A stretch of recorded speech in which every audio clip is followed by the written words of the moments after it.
As the sun dipped below the horizon, casting long shadows across the desolate highway, my wife and I found ourselves in a predicament. Our fuel gauge hovered dangerously close to empty, and there wasn't a sign of civilization for miles.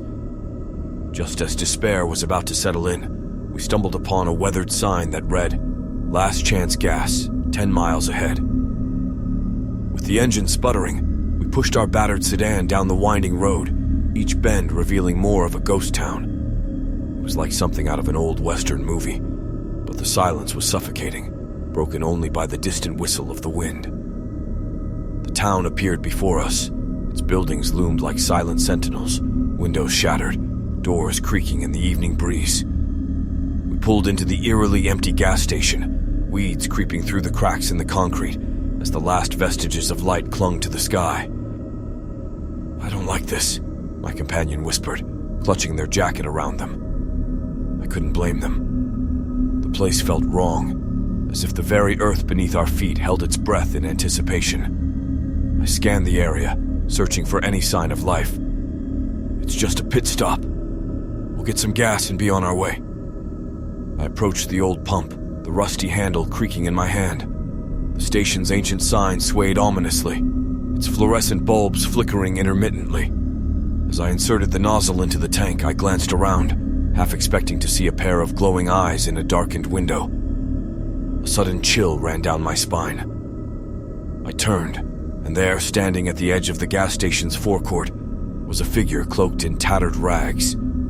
The last rays of twilight caught its hollow eyes, reflecting back in otherworldly glint. "Get in the car!" I shouted, my heart pounding in my chest. They spun around, their eyes widening at the sight before us. Without hesitation, they rushed to the car, fumbling for their keys. The figure remained still, a spectral sentinel watching over its forsaken domain. As the gas pumped, I kept one eye on the stranger.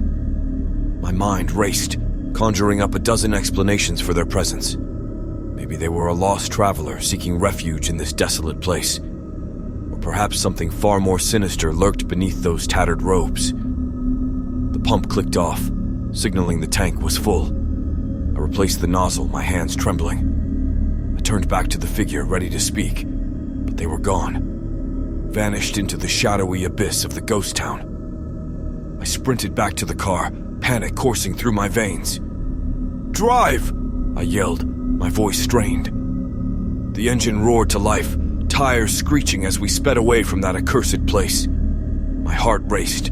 The image of the figure burned into my memory.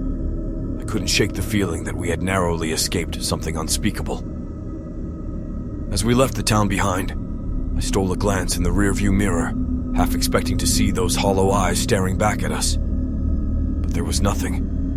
Only the desolation and the fading silhouette of a town lost to time.